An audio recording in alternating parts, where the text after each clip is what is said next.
صاحب آپ سے آغاز کرتے ہیں حضور، یہ بتائیے سب سے پہلے کہ حضرت سخی سرور سلطان رحمۃ اللہ علیہ، نام کے سلطان نہیں بلکہ آپ تو بات نہیں دنیا کے بھی سلطان، خاندانی تعارف بتلائیے.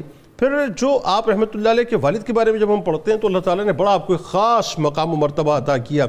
وہ کیا ہوا کہ مدینہ پاک میں 22 برس گزارے اور پھر اس کے بعد سرکار علیہ السلام کا اذن ہوا اور خاص طور پہ پنجاب میں ڈیوٹی لگائی گئی؟ بتائیے ذرا. بسم اللہ الرحمن الرحیم. شروع میں جیسے آپ نے فرمایا اللہ تعالیٰ کے نظام ہدایت کی حفاظت اور اس کی ترویج کا اللہ نے باقاعدہ ایک سسٹم بنایا ہے. حضور نبی اکرم صلی اللہ علیہ وسلم نے اپنی اولاد کے بارے میں جو محبت مانگی اس کی بنیادی وجہ بھی یہ تھی کہ میری جو اولاد ہے یہ دین اسلام کی حفاظت و ترویج میں نمایاں کردار ادا کرے گی. اللہ بلکہ ان کا جو فیضان ہوگا وہ چونکہ میرے ساتھ نسبی اور حسبی اعتبار سے یہ بڑی موافقت رکھتے ہوں گے تو ان کے فیضان میں کلیئرٹی بڑی زیادہ ہوگی. کیا اچھی بات. تو یہی وجہ تھی کہ حضرت سید احمد آپ کا نام تھا اور آپ نے سخی سرور کے نام سے شہرت پائی. اب وہ نام بھی بتاتا ہے کہ بلکہ ایک لقب آپ کا لکھ داتا بھی تھا کہ آپ کسی کو دینے پر آ جاتے تو لاکھوں دے دیتے تھے. تو یہ رنگ بھی آپ میں تھا.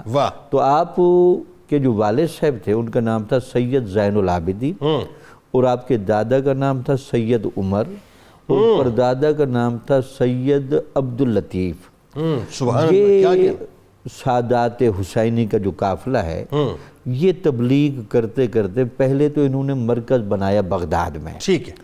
بغداد میں مرکز بنانے کے بعد ان کے والد صاحب پھر مدینہ منورہ شفٹ ہوئے. تو لگتا یہ ہے کہ ان سادات کو جو فیوز کے منابع ہے نا، فیوز کے منابع جگہوں کے اعتبار سے خانہ کعبہ اور پھر مدینہ منورہ جہاں سرکار دو عالم صلی اللہ علیہ وسلم کا روحانی فیض ہر وقت بٹ رہا ہے، یعنی سرکار علیہ السلام نے اپنی آل کو اپنے پاس ہی بلوا لیا، اپنے پاس بلا لیا اور وہاں پھر آپ 22 سال اس جگہ پر رہے. علماء کی صحبت میں، اولیاء کی صحبت میں، خود دین کی خدمت پر مامور رہے. تو حضور نبی اکرم صلی اللہ علیہ وسلم کے ساتھ زیارات کا سلسلہ ان کا ویسے بہت چلتا ہے. تو حضور نبی اکرم صلی اللہ علیہ وسلم نے ان کو اذن فرمایا کہ آپ ہندوستان میں پنجاب کے اندر ملتان کے قریب چلے جائیں، وہاں جا کر آپ رہائش رکھیں اور وہاں کے لوگوں کو دین اسلام کی آپ دعوت دیں.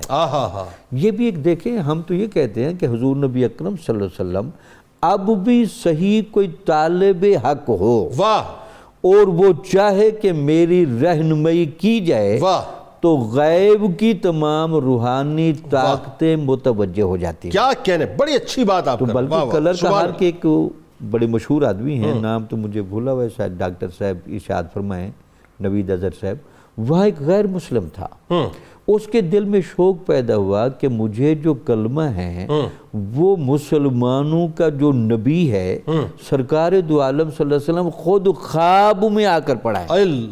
وہ چونکہ طلب صادق رکھتا تھا تو آپ باقاعدہ اس کے خواب میں آ کر اس کو کلمہ شریف پڑھا کے گئے.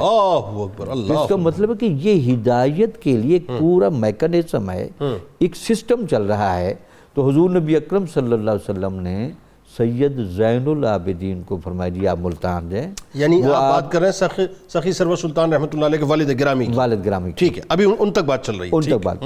وہ پھر ملتان میں جب تشریف لائے تو انہوں نے آ کر یہاں جب اپنا فیض بانٹا تو آپ کو پتہ ہے کہ یہ جو صوفیاء کے پاس بنیادی طور پر کیا ہوتا ہے، صوفی چونکہ علم کا، عمل کا، فیض کا ایک منبع ہوتا ہے. بے شک اس نے علم بھی بانٹنا ہے، اس نے عمل بھی بانٹنا ہے.